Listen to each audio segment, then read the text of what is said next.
नमस्कार दोस्तों, पश्चिमी यूपी में कौन पड़ेगा भारी?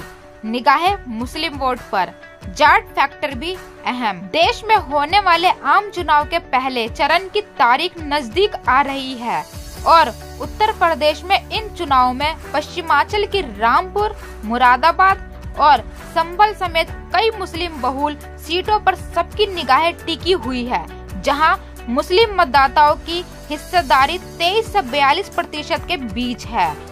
वर्ष 2019 में हुए पिछले लोकसभा चुनाव में बहुजन समाज पार्टी, बसपा, समाजवादी पार्टी, सपा और राष्ट्रीय लोक दल रालोद गठबंधन ने पश्चिमांचल के मुस्लिम बहुल क्षेत्र में खासी सफलता हासिल की थी, लेकिन इस बार समीकरण बिल्कुल बदल गए हैं।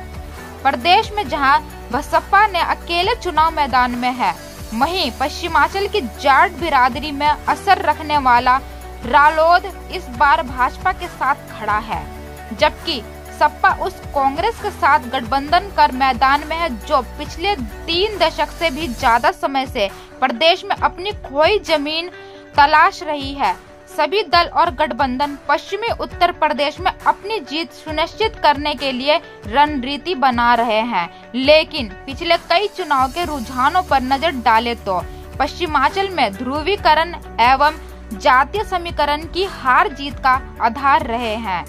पश्चिमी उत्तर प्रदेश के जिन लोकसभा क्षेत्र में मुस्लिम मतदाताओं का बाहुल्य है, उनमें रामपुर 42%, अमरोला 32%, सहारनपुर 30%, बिजनौर, नगीना और मुरादाबाद 28 से 28%, मुजफ्फरनगर 27%, कैराना और मेरठ 23 से 23% और संभल 22% शामिल है। इसके अलावा बुलंदशहर, बागपत और अलीगढ़ में मुस्लिम मतदाताओं की भागीदारी 19 से 19% है।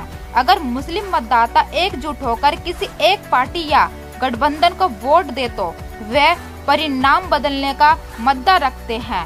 वर्ष 2019 के लोकसभा चुनाव में बसपा ने मुस्लिम दलित बहुल सहारनपुर, बिजनौर, नगीना और अमरोला सीटों पर जीत हासिल की थी, जबकि उसके गठबंधन की सहयोगी सपा को मुरादाबाद, रामपुर और संभल सीटें मिली थी। हालांकि पश्चिमांचल की कई सीटों पर मुस्लिम मतों के बिखराव का फायदा भाजपा को मिला था और उसने मुस्लिम मतदाताओं की बहुलता के बावजूद मुजफ्फरनगर, कैराना, मेरठ, बुलंदशहर, बागपत और अलीगढ़ की सीटों पर जीत दर्ज की थी।